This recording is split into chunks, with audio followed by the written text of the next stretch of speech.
It's showing right now. Blade, how did you come up with the name Boques? Oh my god. You are sure you want to hear the tale of Boques? You want to hear the story behind Boques? Are you asking me this, my friend? It's epic. It's almost as great as the greatest song in the world, but it's better because it's about Boques. Back to DC to play the Covenant Champions again. That a boy. Wait, no. That's that boy. Welcome to the stream, dude. I have this thing. I have a freaking knockback. Alright, I got it. It's not a bad deal, I guess. I'll keep it. DC, there you go. Well, my friends, it all started long ago. When, yes, I was just a wee pocket knife at the time. It was only known as Blade. Now, Blade has been my nickname since I was about 8 years old, and I used to hang out with the kids, the neighbor kids, and we would come up with our own little code name, and mine was Blade. Hi. Uh-huh. Come on, tell me I have it. Don't I? No, not even close. Not even close. Ouch. So I decided to choose Blade, and my parents took me into Walmart. We were getting our first computer game, age 12. It was Mech Warrior. It shows it relatively randomly. It's off the shelf. I was like, oh, these things look like robots or something. That looks pretty futuristic, and computers are in the space age right now, and yeah, we'll go ahead and we'll get ourselves a Mech Warrior game. This is perfect. So I picked up Mech Warrior, brought it home, played it, got into a clan. That's what they call those things. And proceeded to get extremely good. Much better than I am at this game. I was age 12. Within 3 weeks, I said I can do a better job than the clan leader, who's 21, and made my own clan. Fought in leagues for years. And eventually, over 6 years, we ended up getting the best win percentage of any clan in the whole world in netbattletech.com. It was 77% over 600 battles. Every battle was 1 hour long. And it was fought in 8 vs 8 combat, no respawn fashion. First person. It's a first person Mech Warrior battlesuit shooter game. It's cool. Now, early on, I joined one of the leagues when I was 12, just getting started. And, let's see here. I'll just go ahead and cheese it a little bit right now. Just go ahead and cheese it. Good. Perfect. We'll cheese it over here. You get cheesed. You get cheesed. You get cheesed. Okay, so I was in a small little clan group. Or, I'm sorry, I was in a... What is he even doing here? Come here, let's just... Oh, inevitable detonation. Nearly finished him, too. He walked in my ultimate. You guys don't think I'm being targeted, do you? You know what? Screw it. I'm out. I'm out! Oh, nice. How do you stay up that close? I think you did a good job there. That's good. Okay, so I was in a clan that I was in a league where my clan jumped in before I became pretty good at team leading and all these things. What happened was we would join this group, and I was like this young kid. I was 12. The average clan leader was 33. This was a pretty old community. They came over from tabletop games. So I ended up going to war with one of our full alliances, and that was a problem. You don't do that. That was a mistake. So I was like, oh yeah, automation. How do all these things work? Young, at least start on the right number, dude. You're just making crap up now, buddy. Oh, God. But anyway, so I ended up, like, causing huge problems for these people. I, like, made their lives miserable accidents. It was terrible. So I was like, oh, man, it's a roleplay league, apparently. Everything was said in roleplay fashion. And they all read tons of these books. E-Rock Soren, welcome to the stream. Welcome to the stream. And the history behind it was called Battletech. That was the lore, the scientific lore behind this whole thing. So Battletech. And I was like, okay, this is pretty cool. So anyway, over the summer, I read about 12 different books as a 12-year-old about these events, this whole Battletech technology. And here's how the story goes. Here's how the story goes. Fire Slasher. Let's see. We'll buy this game on the scrolls until then. What other game? This is the only one I play, man. So this is 3000 AD, around there. It's about 1,000 years in the future, and now teleporting around in jump space is a commonplace thing. This happens all the time. the Earth was the epicenter of the known universe as we started to branch out from it. And it was very cost effective. All the nations were able to craft their own solar sail type of things that would harness the power of the sun, allow them to jump light speed. And humanity essentially just kind of branched out a great deal. So, dang. So humanity branched out a great deal, and every nation kind of like carved out its own little slice of the sphere around Earth. They all went off to these planets and these planets and these planets, and so they had about I don't know, hundreds and hundreds of planets in every direction, owned by different houses. There was like House Kurita, which was Japan. There's House Steiner, which was, I think, England. There's a House Davion, which is like America or something. But basically, all the nations like formed their own like interplanetary countries, kind of the equivalent of them.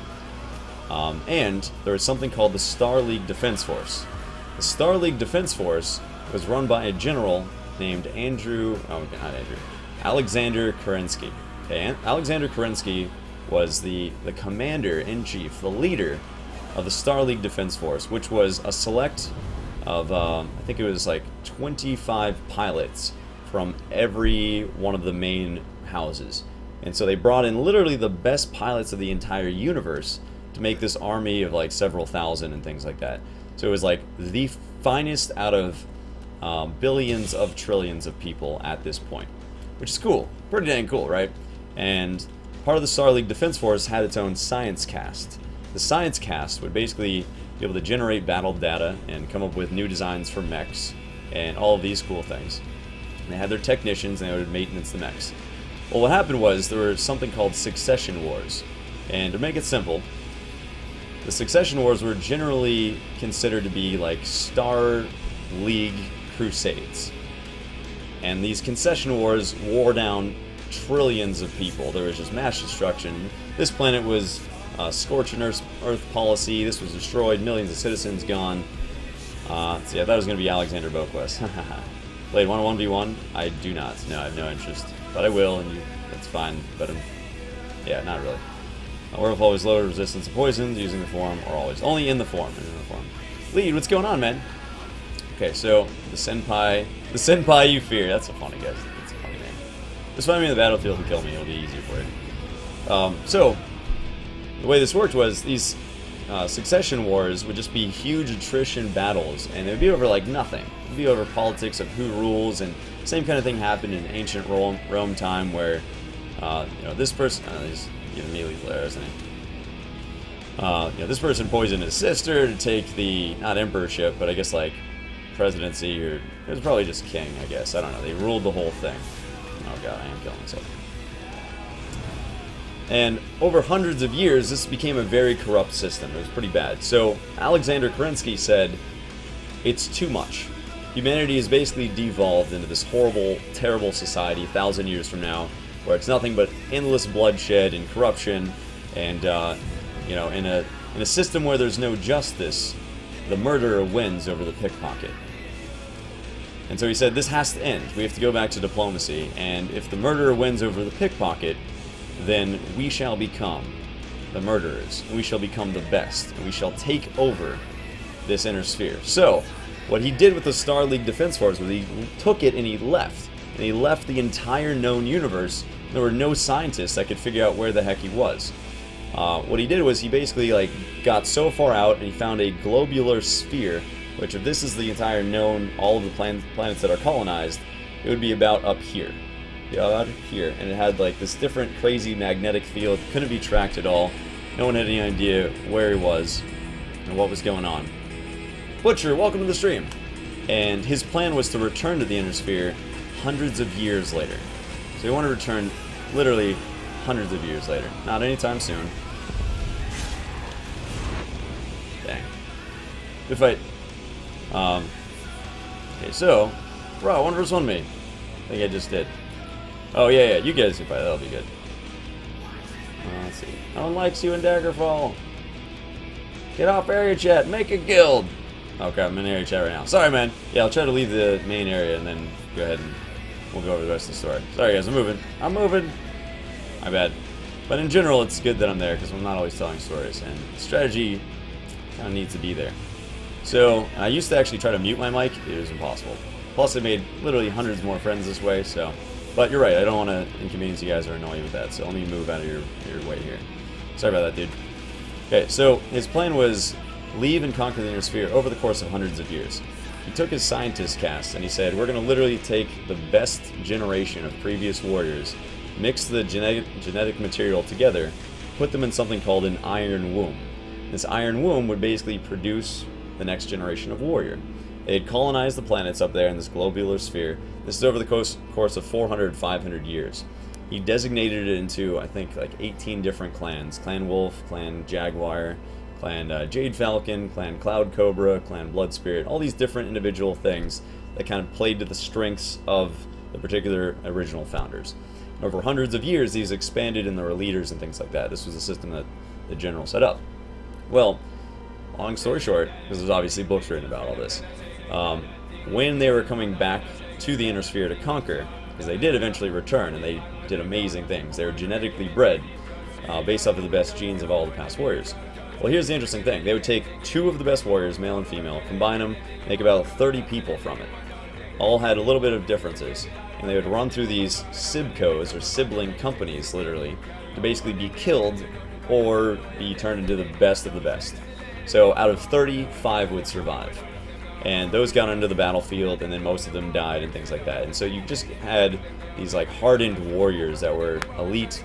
They were all taller, stronger, all that good stuff. Well, they were bred from the past generation, so they were only ever given a single name.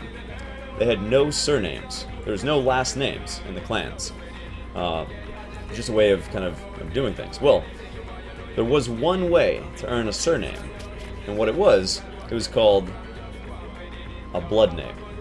A blood name is basically one of the last names of the original 25 warriors that were pulled out of the Inner Sphere. So while there were a whole bunch of fighters that were pulled out, only a handful of blood-named warriors ever existed, and like only so many people could ever hold a blood name. That's the story behind how all of that stuff works. There's one blood name, Boques, which comes from the clan Blood Spirit. It was owned by the second in command of the clan. Oh crap, I'm spamming everybody again. It was owned by the second in command in the clan, who ended up having like this amazingly tactical, crazy advantage, and he just took a super small force, trained them, motivated them, taught them what they needed to do, worked with them, sacrificed arm and leg, just not literally, but day after day, trained this group up, kind of like Washington, right, in America. And what they did was they took over this incredible battle, and he won all of these amazing honors as the Sakon. That was the second in command. Well, his blood name was Boques. Now, like I said, this is the story behind a whole bunch of lore and all that stuff. Well, I was leading a clan in a roleplay league, so my name was Blade. That was the only name that I had. However, it was a high honor to get a blood name. The way you did it was you basically fought in a grand melee. So you would have like 1 out of hundreds of people that would survive to the next round, and the only other way to be in the tournament is somebody who already had a blood name had to sponsor you and say you should be in the house. Like there would be 25 people that could have a blood name. 24 of them would say, let's put this person in the tournament. If one of the blood named warriors died, there was one opening, there was a limited number, and it was the highest honor you could get. So people were endlessly killing each other for it.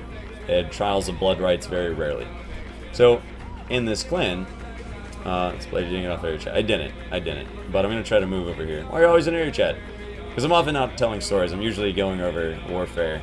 I'm sorry, Rapid Sugar, I'm sorry, man. I'm going to stay out of the way here, and you guys can just stream side me while I finish this. But then I'll go back to the spawn and then finish the story and spam you guys again. So that's what I like to call the circle area chat stream cycle of shame. Hey, there's that tree I've been trying to get. We're going to do that while we do this. Well, I initiated a trial of blood rights in order to take a blood name from another clan. We were the clan Cloud Cobras, which is kind of a ridiculous name, but still pretty cool. They did a lot of good stuff. And the name Boques came from Clan Blood Spirit. So what I did was, I literally initiated a trial of blood right against their Boques holder. I think his name was Spudman Boques, which is kind of crazy. That was the name though. and I had to fight him in a one-on-one circle of equals with all of the leadership of both of our clans. And the way we did it was we actually bid back and forth. Like, we would choose, he would choose a certain weight of mech. He would say, alright, I'm going to fight with a 90-ton mech. And to gain more honor in the clan, I would say, okay, I'm going to fight with an 80-ton mech. And then he would say, alright, well, I'm going to fight with an 80-ton mech. And I'd be like, alright, great, I'm going to fight with 75-ton mech. And you'd go back and forth, and you'd choose terrain, and it was called bidding over terms of battle. The one that fought with less firepower earned more honor if they won. And there's major disgrace if you lost, especially if you had lower firepower. So we ended up settling on, he had a 75-ton mech, I had a 55-ton mech, and showboating a little bit. And I killed him. Now, in killing him, he lost the right to use Boques. He had to take it off his name. I took it. I said, I'm going to fight in this trial. I beat him, and he became something else, I don't know. But his clan could no longer use Boques. It was basically the same as like taking the genetic rights of that whole bloodhouse over to Clan Cloud Cobra. And like I said, I fought in this group for 6 years. It was really cool. We were the best win percentage in the whole league at the end of the time. Lethal Arrow, nice. Glad I finally followed people in stealth, or teleport. And then I added it to my name. So I went from Blade to being Blade Boques. And it's meant a lot to me because it was an insane fight. And it was a pretty dang cool scenario overall. Goes well with the name. Since then, I've used it everywhere. You know, my email, my Facebook, Twitch, every game I've played. The first company I created was called Better Boques Enterprises. Crazy enough, because I actually figured I would run that company into the ground by accident. That's why everyone talks mad shit about Blade and other streamers. Sorry, man. Yeah, I kind of agree. It's a rude thing for me to be doing. However, I've made so many good friends about it, with it. I think it's... And the strategy is often flawed in DC, and they kind of need to hear it a lot of times. But not with, you know, I'm not going to just tell stories on their spawn. But you're generally right. I think the good outweighs the bad. I really do. But either way, you know, I am sorry for the inconvenience, man. I'll try to cut down on it a great deal. So yeah, Better Boques Enterprises. Like, I'll probably run my first business into the ground.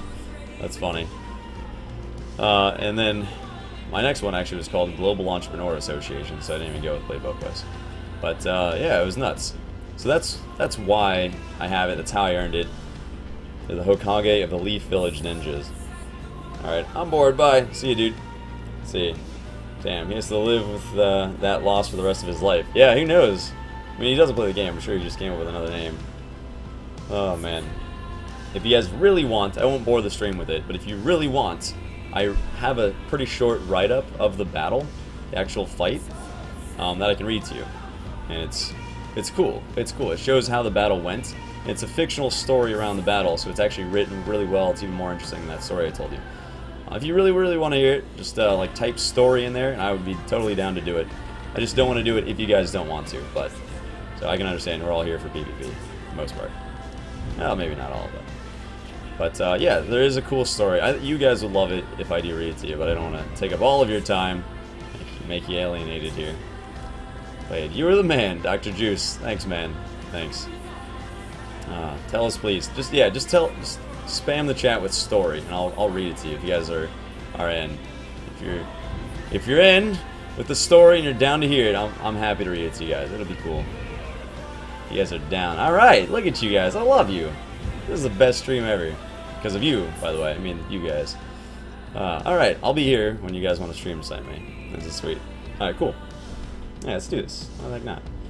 All right, so what I'm gonna do here? Let's find it. I'm glad you guys are down. Yeah, you're gonna like this. You're gonna like this. Oh man, this is cool. I've never read this on stream, but I always kind of wanted to. I just didn't want to completely alienate my friends. Let's see here.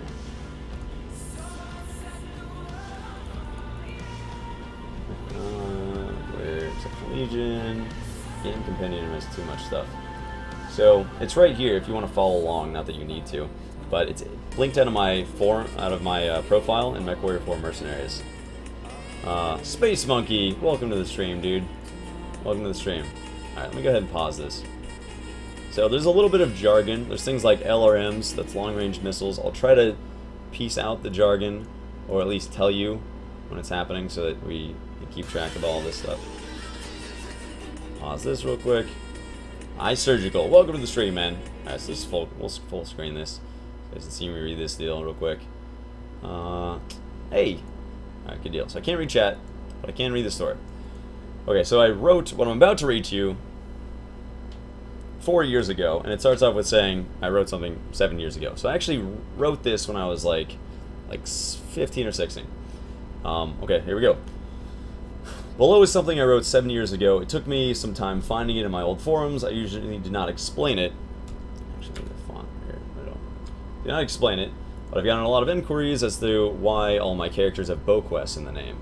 It is a blood name carried by a limited number of people who had to win it by a trial of possession. After winning, I wrote a fictional piece describing the battle in a roleplay fashion. Upon gaining the name, I've used it everywhere in my email, my company name, far more places than a game name should ever be used by normal standards. By the way, I won't have far alert on with the full screen, unfortunately. But again, thank you guys for hanging out. I usually do things on my own code of standards, and even without ever talking about Boques, I enjoyed carrying it with pride. That is the Boques legend. Or, not legend. Boques legacy. Okay, here we go. The Star Colonel Blade sat in the sweaty cockpit of his Storm Crow. It's a mech. It's a 55-ton mech. As he watched the override shutdown buttons start to melt. He knew he messed up. He knew his life and his chance to receive the bloodline his clan has dreamed for was over. The cot began to rattle beneath the sleeping warrior in his Aegis-class jump ship as he left hyperspace and arrived in the York II system. Blade lurched out of sound sleep at the change of atmosphere and realized that this was the day everyone was waiting for. Khan Felix Telenov, Khan is the main leader and Sakhan is the second leader. Khan Felix Telenov of Clan Cloud Cobra bid for one-on-one duel of honor and a trial of possession for the Clan Blood Spirit's highest valued bloodline, Boques. Blade put on his freshly ironed uniform, lined with medals, grabbed his technical reader, and proceeded to the planet-bound jump ship. As he landed on the capital world of the Clan Blood Spirits, he knew that fighting was not far off. The Khans of the clans bid for terms of the battle in seconds over their vidcoms. As if it were a routine check they went through daily. Northern Mountains, offending mech Stormcrow, defending mech Hellbringer, custom weapons, to the death. Hellbringer's 65-ton... Hello. Oh jeez, can't see if there's enemies around. 65-ton mech Stormcrow is 55-ton. Custom weapons, to the death, were agreed upon almost as soon as the bidding started. Khan Felix Telenov knew the Cobras were unfathomably proficient in controlling their mech. So Clan Cloud Cobra, that was my unit. Controlled their mechs through even the most intense heat conditions, and Blade was no exception. This Star Colonel's Codex, it's like a resume, shows a nice line of promotions through his dead-on shooting and tolerance to temperatures that would render almost any other battle-hardened warrior useless. Furthermore, he knew that his Star Colonel favored a lighter chassis and beam-based weapons with dealing with larger mechs. He only hoped Blade's quick trigger would not be quicker than what his body could handle. Khan Spudman Boques chuckled to himself. Ha! No one ever beats Galaxy Commander Judge Schmidt. Not in 100 trials has this man ever been defeated. He is the prize of the Toman, which is the roster, the whole clan. I have complete faith in our cherished Boques bloodline, and that it will remain a blood spirit treasure. Galaxy Commander Sub-Zero Church, Oathmaster Switch Steiner, Lore Master Steel Death Riaz. Corrosion won his own blood name, it's Riaz, that's how he got his. Galaxy Commander Raptor Katib, Sakhan Payne Campbell, Sakhan Hellsdog Spats, Khan Felix Telenov, Khan Spudman Boques, Star Colonel Redburn Colonel, Star Colonel Karina Eaker comprised the mix of the clan circle around the two combatants. Star Colonel Blade, Galaxy Commander Judge Schmidt. You two are ready, correct? Roared the thunderous voice of the Oathmaster Martok Chu. Af! Af, short for affirmative. Af! Begin! Bellowed the two Oathmasters of the clan in unison. Already in a crouched position, Blade launched his 55-ton mech out of a sitting position 100 meters to his right, keeping a line of trees between him and his pursuer. Galaxy Commander Schmidt fired off a volley of LRM-10s, long-range missiles, 10 of them, setting several nearby trees ablaze. Fire leapt up the sides of Blade's mech as burning trees in front of him began to fall. He quickly re-angled the legs and increased his speed just in time to avoid the falling inferno.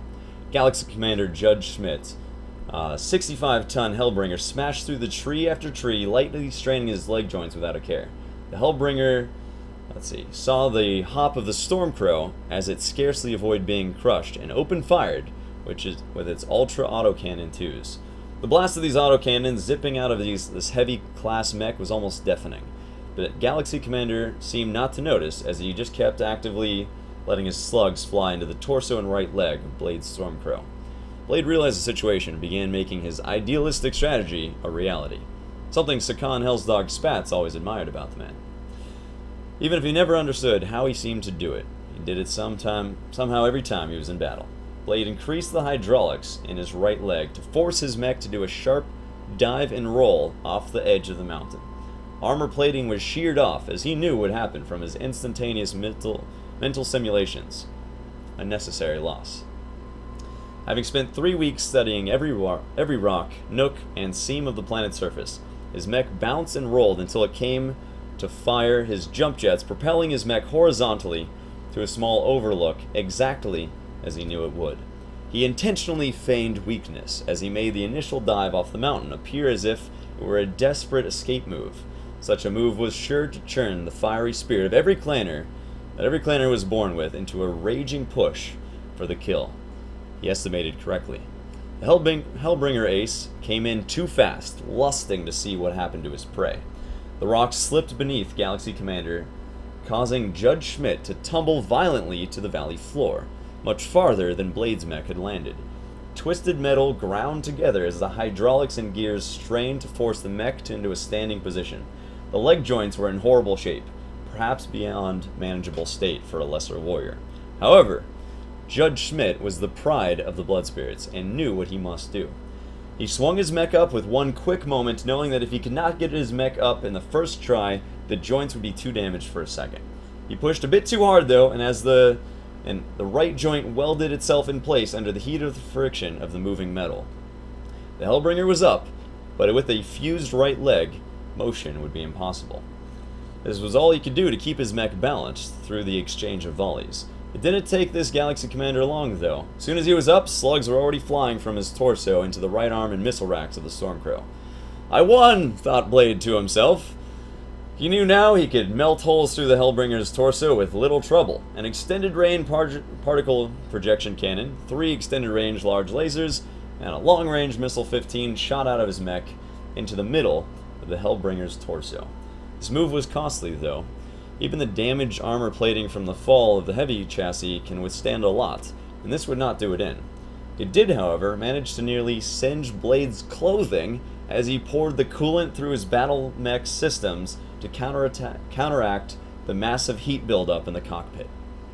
The Hellbringer quickly recovered and opened up with another volley of autocannons. The Stormcrow was shredded. Blade knew he must finish the mech now if he were to survive. He placed his killing Alpha Strike, containing an extended-range particle projection cannon, 3 extended-range large lasers directly into the torso of the mech. Ah, he thought. Victory, as predicted. But the Hellbringer did not fall. The arrogance of the warrior blinded him as he witnessed the failure of his plan. "Shutdown imminent," screeched the klaxon alarms inside the cockpit.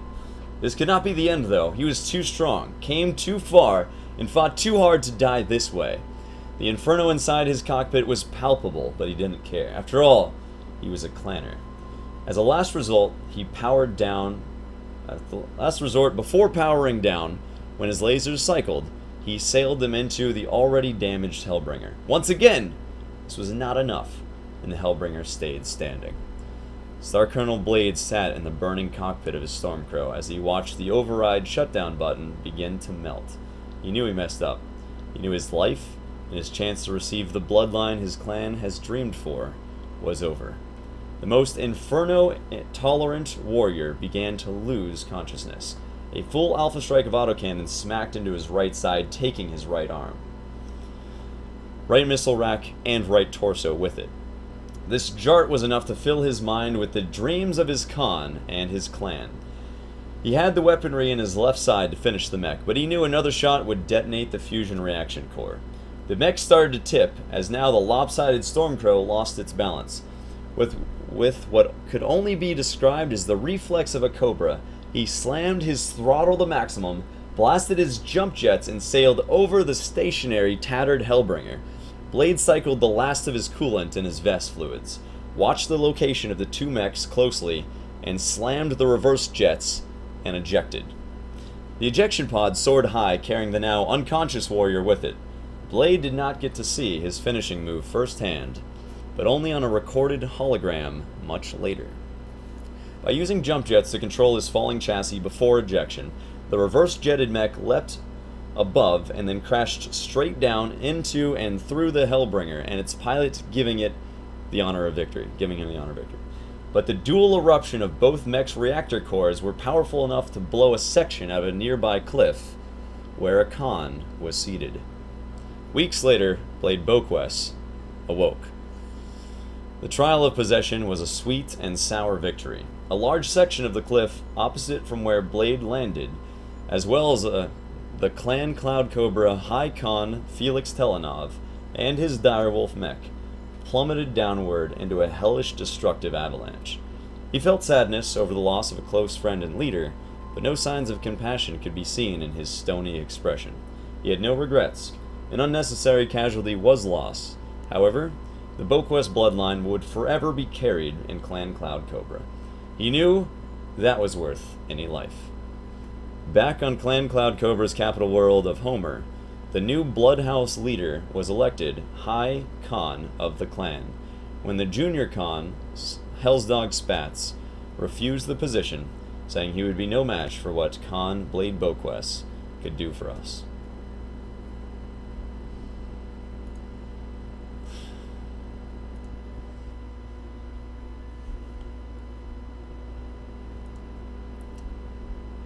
There you guys go. That is the full story, guys. The full, crazy, crazy adventure story. Oh, man. There you go. I'm glad you guys wanted to hear that. That was pretty cool. It's pretty cool. Okay, so he's not in Cyrodiil, but we're grouped. There you go, guys. Welcome to the stream, guys. Back live gaming again, which is always good. Oh, man. So now you know exactly how it works, how it all happened. It's pretty crazy. Pretty crazy. Let's see here. I missed all of chat, of course, but let's go back. Good old story time. Here's the story, and do it in area chat as well. All of DC wants to hear it. Sorry, you guys have to hear it for the stream. Most of DC doesn't want to hear just random things, so I'd rather, if I can, not spam them as much as possible. As much as possible. Here to watch you play, talk to you, and enjoy your company, Blade. You know this. Anyways, I do know this. Thanks, man. Going to PvP, and you just sent me... Okay, cool. Cool, man. Yeah, we'll fight. This will be good. You guys good. Let's go. Except, yeah, absolutely. Yeah, shoot me over friend requests, and I will accept them definitely at the end of the stream. How funny would it be if somebody named their chat there? Dying Fires. I love you, man. No homo. Thanks, buddy. Appreciate it. Your support's awesome. So you stayed through the story. That means a ton. 147 of you guys are exceptional. The rest probably just had to run to the bathroom and turn out the computer. Wally, hey, welcome to the stream. He's one of our Australian viewers, that Wally. What book is this? No, I wrote that. That was a fiction story that I wrote about a battle I had to get the name Boques. It's pretty crazy. I wrote it when I was 15, too, or 16 or 17. Between 17 and 18, I think, probably around there. Yeah, I guess that with the host. Thanks, man. Publish it. Yeah, it's a short story. It doesn't need to be published. Jeez, this guy, Baconator, is 3.4. Nice. Yeah, he's doing really well. Just joined. What's happening? Hey, Dust. There you go. Just get it played. Just do it. There you go. Thanks, Shazabrat. Bigglesworth, hey dude, you're here. Played Port Milk into the fuselage and cut up the Hellbringer like glass. Oh god. Love it, dude. Love it. It's funny as hell. Use Archer as a distraction. You guys. Oh, that's great. Your face is a reverse jetted Beck. Sometimes it is. I played on chat. What's going on? Grizzly Gaming, how's it going? Oh, there's somebody.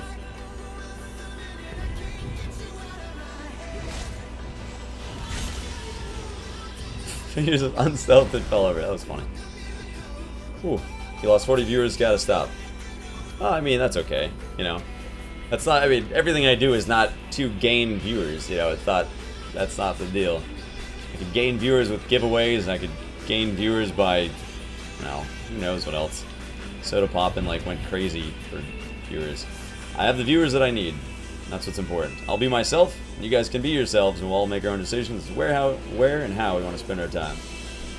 Play the gangsta. Yeah, amazing, bro. Thanks, X-Rage. Thanks. Laps. You gotta write a novel.